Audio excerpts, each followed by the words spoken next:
I never sent a soldier into battle. I never bombed anybody. I negotiated peace for other people, like in the Mideast and Zimbabwe. And I promoted human rights to the utmost of my ability. So if people 100 years from now remember me, I would like for them to connect peace and human rights to my name.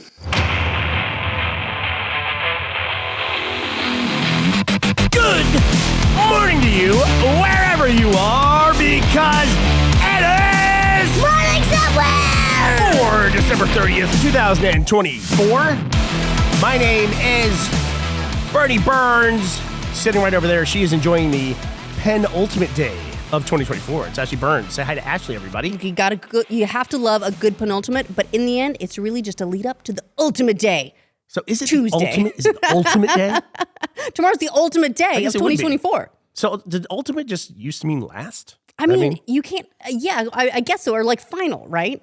It's the ultimate or the final. But now ultimate has a word like it's the best. It's the ultimate. Yeah, I mean, I think we get that from like Transformers and like comic books, and you have to have and like video games, right? It's the ultimate boss or whatever. But really, that's the final boss. It's hence the word ultimately. It's the last one. It means eventually, right? Ultimately. Yeah, or like and finally. Yeah. So we've just made it mean something else entirely. We do that with words all the time. I was thinking about this because this weekend there's a lot going on, but the big news is that President Jimmy Carter, has passed away at the age of 100 years old. It is sad news. It's not unexpected news. No. I think he's been in hospice for over a year, and his wife did pass away earlier this year, and they've been together so long. It's very, very common for couples to pass quite quickly together, essentially. And so while not unexpected, it is very sad news. I mean, this is a dude who it was like... What I know about him, most of my adult life, I don't know a lot about his presidency because I wasn't born yet. But what I've heard about him as an adult is stuff like, he's 98 years old. He's out building houses for people and doing this amazing humanitarian work. He takes like a terrible fall and then he's back out there doing it again. And so this is, I think of him very much as a principled person who put a lot of his work and effort back into humanity. And I think that's a great thing. Yeah, and one of the analyses or comments that I read about Jimmy Carter was that he might not have been everyone's favorite president, but he was by far our best former president, and everyone agrees on that. And I agree with that. He was a great example of serving your fellow man and keeping kindness in your heart, and I think he will be greatly missed. This has been a difficult year, to say the least. It's been a very contentious year. I don't know if Jimmy Carter leaving us during this year is, just another bad thing that happened, or maybe since this was not unexpected, it's a way to kind of like let it go. You know what I mean? It's like move on to a different era. It's an end cap. A little bit. Yeah. And do you remember much of him as a president when you were not even born yet? I got no, I wasn't born yet. But one of the major headlines that I know about his presidency was really, I think, the Iranian hostage crisis. Yeah. And I think that's because that was the end. That was the final event of his presidency, where and that was the entire election year when he was running against Reagan, who was challenging him. That there were these hostages in Iran. Yes. And then it was more than a year they had these hostages. And then they were released like hours after Reagan was inaugurated. Right. Hours. I was like 5 years old, and I remember this. I don't remember the inflation. I don't remember the high unemployment. I think I have some... Were those not major issues for you as a 5-year-old? The vague memory of long gas lines and things like that, vague memory of that, you know what I mean? But these are all things that were going on like during the Carter administration. I do remember the Iranian hostage crisis though, because those hostages, the Islamic revolution took place in Iran, and they took, I don't remember how many, but it was a lot of American diplomats and ambassadors hostage. And like you said, had them for over a year. It was 52 Americans. They had them on the news every single night. Imagine trying to run a campaign while that's going on. And the whole story was, they're not coming home. They're not coming home. They're not coming home, over and over again. And then Reagan's elected. The day he takes office, boom, they come home. Like if that happened today, people would be like, what's going on? That's interesting. It's interesting. But, but I know that may be like a major headline, but I also know he did some really amazing things. He created the Department of Education. Did he? Yeah. So like I think he also negotiated peace between Israel and Egypt. That was the Camp David Accords, I think. So he did a lot of much more peace-oriented things, but the major things that affected everyday people, like on a daily basis, things like the inflation, the high unemployment, the lines for gas, those were all things that people were constantly dealing with, and that left people with a negative taste for him as a president. However, I think he followed those sort of efforts of peace and humanity for not just his president, but the rest of his life. And I was going to say at the beginning of this, we're talking about the word penultimate and what it has come to mean, and what ultimate means and things like that. I was thinking about that because he was president when Voyager was launched, which is our satellite, for lack of a better term, our craft that's been sent out into the galaxy to communicate with some species that will find it. And the message that he wrote in it contained the word awesome, like talking about the galaxy and this incredible awesomeness. And it's just, our generation ruined that word. Absolutely ruined that word. It went from being like the kind of majesty that leaves you speechless in wonder to, that's a sick burger, bro. I know. What a great taco. Here's the thing, right? Like, can you imagine the alien species that's going to find this, right? They're going to find this Voyager, and they're going to listen to this speech and be like, wow, that's really inspiring. Let's go to Earth and check it out. And then we're all like, bro, that kickflip was awesome. And they're going to be like, wow, humans are losers. Wait, we must have translated this word wrong. Right, like, what was in the sacred text that you sent to us? It means something totally different now. Use it for cartoons as well? Okay, yeah. Yeah, this is awesome. You're right. No, but I just thought it was funny because it just goes to show it's like how he was president a long time ago, actually, a very long time ago. And I was looking up, he ran against another guy against Reagan as well. His name was Anderson. And I do remember him. I remember he had white hair. And to me, he seemed like he was 1,000 years old. This dude, Anderson. And I was curious, like, what happened to Anderson? So I looked him up. That guy lived until 2017. I was like, holy cow. So he was like early white, like Steve Martin? Yeah, but it's like, here's Carter, whose presidency ended in 1980, essentially.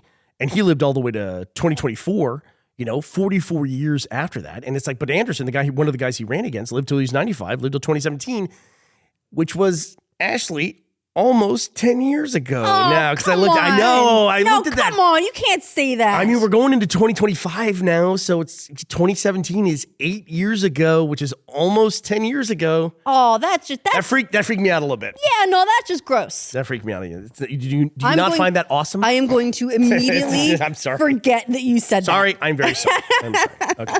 It wasn't 10 years ago. It was just last year. It was like 4 years ago. Right. It was just a hot minute ago. That's it. Well, I do want to say, President Carter, thank you for your service to your fellow man. You will be greatly missed. And you're so hard to follow that all I have to talk about after that is really dumb stuff. All right, well, let's talk about some dumb stuff. We need some dumb stuff in our life, actually. Okay. Let's take time out for the dumb stuff. I have something really dumb, by the way. Do you? I'm sitting on some super dumb stuff, but go ahead with your dumb stuff. Okay, I'll get my dumb stuff out of the way. And that is, we started talking about it last week, but Squid Game Season 2 has come out. And this is the first time that a Netflix series has trended at the #1 spot in every single country.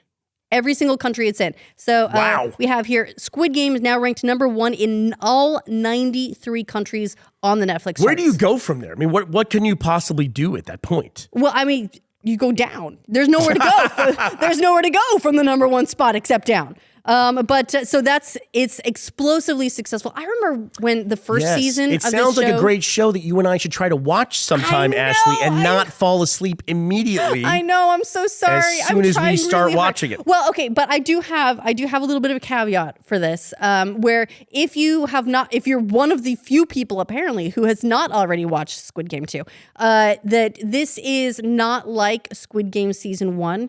This is the first half of the Season 2, Season 3 storyline. So Season 3 will wrap it up. Yes, it's not self-contained. So this is the first half of a So bigger they did storyline. the thing where they know they're getting a trilogy out of this, so they're going to stretch the middle story out.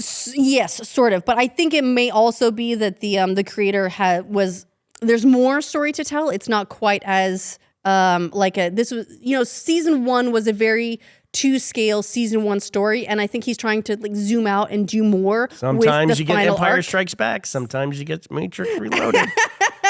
Well, if it's any consolation, I don't think we have nearly as long a wait for season 3 because it's already been filmed and I think it's going to come out soon. So What does soon mean?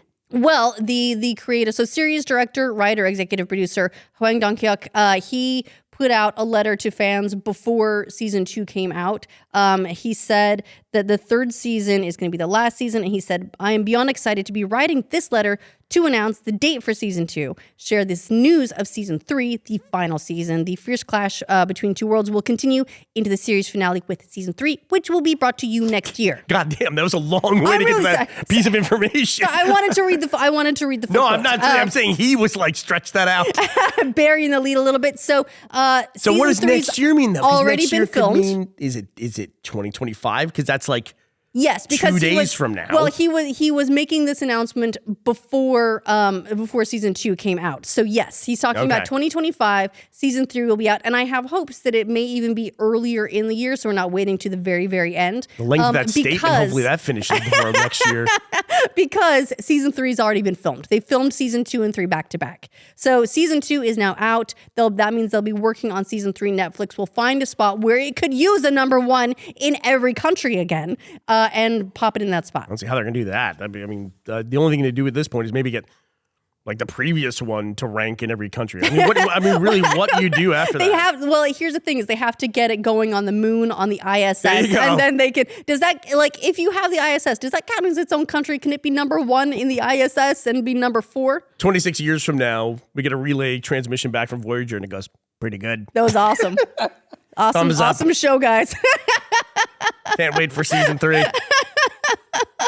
Heard it's coming out next year. But yeah, that's a remarkable achievement. Like I remember when the first season came out, it was one of those overnight success stories for Netflix. I don't feel like I knew a lot about the show before the season hit, but as soon as it did, everyone was talking about this show. It was one of those ones that pop culture just coalesced around. I get it. And it was this immediate, huge, beautiful success story. But because it was a show that people discovered as it came out, it didn't get that number 1 spot as it launched, right? But this time, hey, it had all the momentum it needed. So I have very high hopes they can get Netflix into a couple more countries, and then it can trend in like 100 countries. Were you looking when for season 3 a comes season out. 2 yourself? Were you looking forward to it? Well, I really liked the story that it told with season 1, and Same. I thought that was nice and self-contained. If there's something that I were to hope for with this sort of bigger season 2, season 3 arc, it would be I want them to burn it all down. Okay. And I can see why that would take more than a season's worth of effort, right? Yeah. Again, I don't know what the overall plan for the series is, but that's what I want to see happen. Season 1 made me feel it was this guilty pleasure where I enjoyed watching it. I couldn't take my eyes away, but I felt bad watching all these people die for entertainment because it was a commentary on us That's too, very right? popular in a lot of countries. But that's where I want to see the series go is burn it all down. Well, you can wait with bated breath until sometime next year. Wink. Next year, yes. Did you read that Batman got punted all the way to 2027, Oh, God, which we're I now did. talking about? Like it's a normal year to talk about. Well, after tomorrow, that's only 2027. 2 years. Stop saying that. Has anything been announced for like 2030? Oh man, if something has, I would guess it would be a Marvel something. Remember they would put out that like the 10-year plans and everyone would get really into what they're doing in the next 10 years. I don't know when they've last done that, but if they've done it sometime in the last 4 years, then I'm pretty sure 2030 will have appeared on a chart somewhere. I feel like if you're going to announce something from 2030, it should be announced by a dude literally coming back in a time machine from 2030.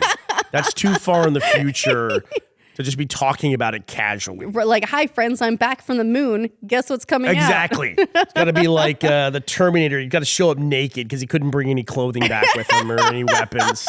Well, if they're swollen enough, I'm on board with that. All I could bring back was the information of this really awesome sequel that we were getting ready for all the fans. Guess what? It trended #1 on Netflix everywhere. Voyager loved it. Said it was awesome.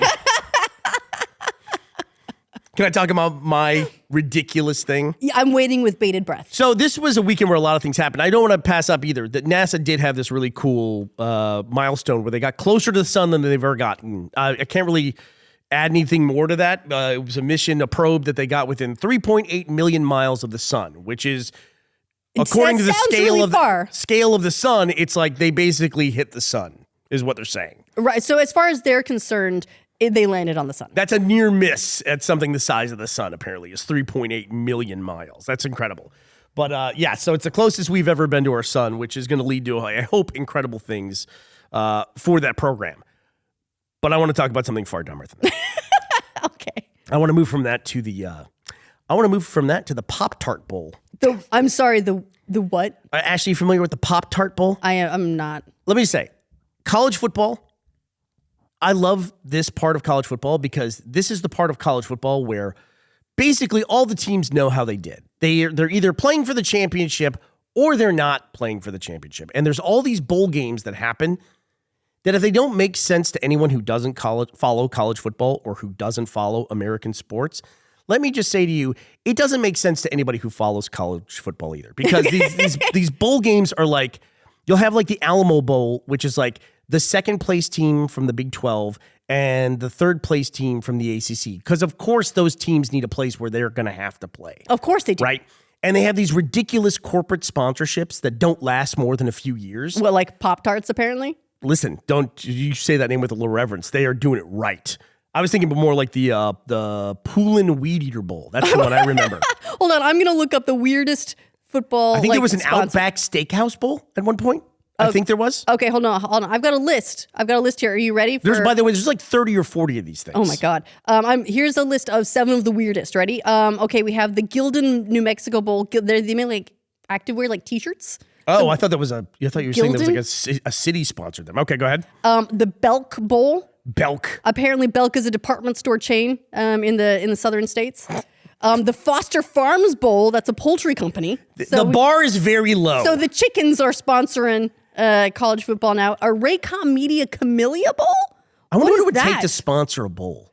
Well, let's see. We have the Royal Purple Las Vegas Bowl. They're a lubricant production company, Bernie. Nice. Oh, wait. A lube company from Vegas. No, wait, hold on. They make synthetic motor oil. Oh, I see. It's kind of a letdown. The Duck Commander Independence Bowl. Oh my God, Bernie, Duck Dynasty has a college bowl. You know, when I think of automotive lubricant, I think of college football.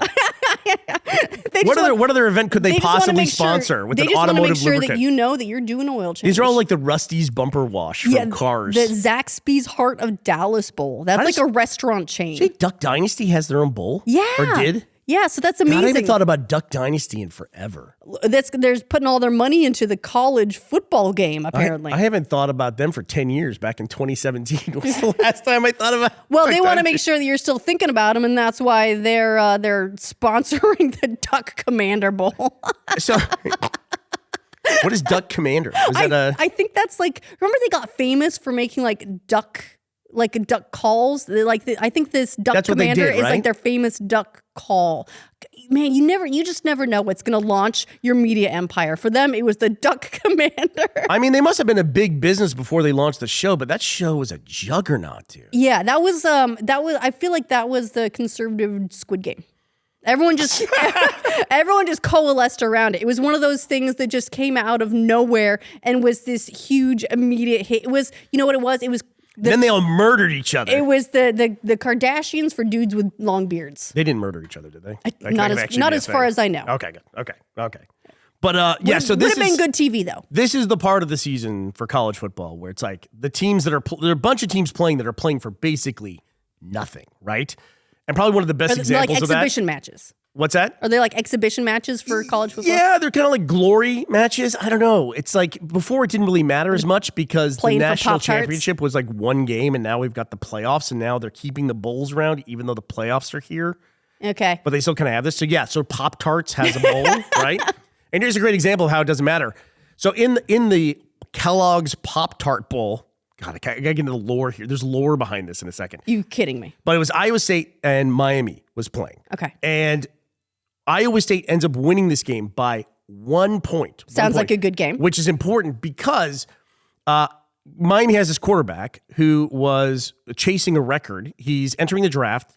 Looks like he's going to be a first-round pick as quarterback. Might be the highest-picked quarterback versus Colorado. I need to talk about Colorado in a second.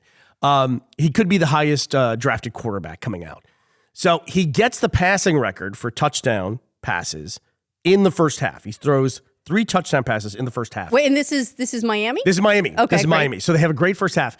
And then he just sits out the second half. He just doesn't show up. Well, like he broke his record and he's done? Pretty much he's just like, he just sits down. He's like, I'm done. I don't need to do anything else. And his team ends up Ran my losing race. by 1 point. Oh. Yeah. And so this is how much this doesn't matter. So then you have people like Pop-Tart who get this. Ashley, it's absolutely unhinged. And also, it's wild the forums that are dedicated to college football.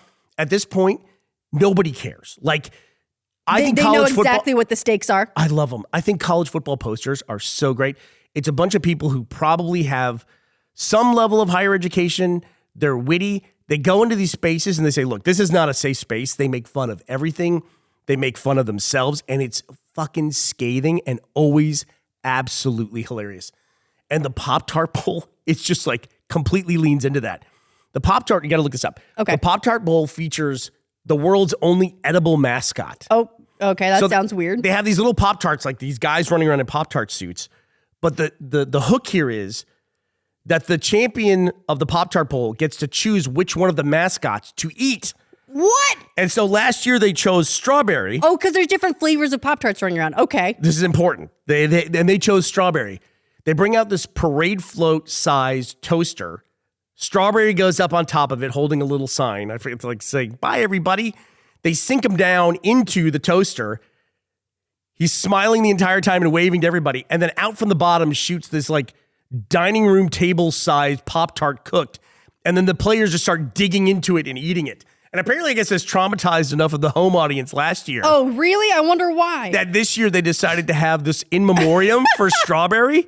And they had this like really somber in memoriam for the strawberry Pop-Tart. No, I'm watching it right now. Bernie, it's pink. And then it's like pink and white because it's strawberry. And then they like triple down on it. They bring him back in like a Jesus-style resurrection, like playing Hallelujah over the top of the PA speakers and everything. All right, I'm gonna put this in the link up because I'm watching it right now. I love this so much. Is he on the scoreboard? Yeah, they put him up there like in this reverence, and they're playing Hallelujah over the PA speakers. Wow. I love it so much, Ashley. I love how unhinged it is. How does it have this level of lore? How does the Pop-Tart Bowl have? He still looks like he's eaten. I saw somebody, I think he was a Miami fan, said, well, we weren't allowed to play for the national championship, but then when I heard we were in the Pop-Tart Bowl, I didn't care as much. Because I knew we were going to be playing in the Pop-Tart Bowl. At the time, he probably just wanted to know who they'd eat next. I would recommend to everybody that you get invested in the lore of the Pop-Tart Bowl, because next year you don't want to be catching up. There's just, it's too much to be able to catch up on. We'll put some of this in the link dump too. This is ridiculous. It's not like Squid Game either. You get complete stories every year. Like, Well, you look, know, I love that they just decide who to eat. they're not drawing it out. It's so insane. An edible mascot. It's insane. And then this is from your corner of the world. This is BYU. Yeah. You say Brigham Young? Brigham, yeah. Brigham Young University. They played Colorado. And Colorado, their coach is a very famous NFL player named Deion Sanders. He went on to become the coach of the Colorado Buffaloes. And then his son is the QB. They have the Heisman Trophy winner, Travis Hunter, on the team as well. So everyone is like super hyped about Colorado. And they had this great season, but didn't make it into the college football playoffs. Voyagers out there being like, Colorado team looks awesome. Yeah, and they're playing BYU. And if it sounds like I'm being dismissive of BYU, it's because the announcers and the people commentating the game were completely dismissive of BYU. all they talked about the entire time was Colorado and how incredible Colorado is, and how amazing the players are, and how amazing the coach is. BYU won 36-14, and everyone is talking about how these guys didn't mention BYU the entire time. Can I just read you some of the comments from the BYU thread on the college football? I can't wait. Subreddit? Okay. Yes. This is like, I wish my parents were as proud of me as these announcers are of Colorado, a team that just got smoked by 20 points. The announcers the whole game. Colorado played an incredible game. Sanders loves football, and they really came to play. Oh, BYU just scored another touchdown. Colorado really is an inspiring team. Look, if there's a lesson in here, Bernie, I think it's that if you just go ahead and ban dancing or whatever it is they do in Provo where BYU is based, you have plenty of time to practice football. Get really good at it. Someone wrote, hey, man, I don't know who this team is that's playing Colorado, but they seem pretty good. I love it. So, Ashley, if we ever end up sponsoring our own bowl, we'll have to make sure we have an edible mascot. And it sounds like we can just go ahead and crowdfund one. And we only have to commentate like one of the teams on the field. So it's like super easy gig. It's great. I just love it, man. I just love it. I'm looking forward to next year, Pop Tart Bowl 2025. I can't wait to see what they do. But how do they follow this? I got to find out who they ate this year. I hope they continue the tradition. Do they resurrect one just to eat another one? I got to find out. I'm fascinated by the Pop Tart law. Wait. I think, Bernie, I've seen this. Are these the guys with the trophy? The trophy that shoots Pop-Tarts? Yeah, so for the Pop Tart Bowl, they get a big giant, it looks like the Lombardi trophy that you win for getting winning the Super Bowl. But it's got a fully functional toaster in it that fires Pop-Tarts out. Okay, seriously, you're right. They absolutely know what they're doing because I know nothing about football and I have seen that trophy. I've seen it launch Pop-Tarts. You don't know about the Purple Lubricant Company, but you know about the Pop-Tart trophy. Yeah. They're doing it right. Here's what the lubricant company needs to do is just like oil the field. That's right. They just play on an oily field. Have a purple field like Boise State. Little slip and slide there. Yeah. Boise State's got their blue field. You can have your purple field. It's all slippery. You can turn all the bowls into weird challenges. Like a video game. You just have variants, right? Great. In the next Duck Dynasty Bowl, they're going to be fighting actual ducks. Yeah, absolutely. It'll be the Oregon Ducks versus just ducks. The Mighty Ducks. All right, Ashley, who is going to be sponsoring the bowl game of our hearts this week? All right, I would like to say a big thank you to our bowl sponsors, Nathan Watkins, Roy Merkin, and Bruno Torres. Thank you so much for sponsoring this episode of our show at patreon.com/Morning Somewhere. All right, well, that does it for us today, December 30th, 2024. We will be back to talk to you tomorrow. We hope you will be here as well. Bye, everybody.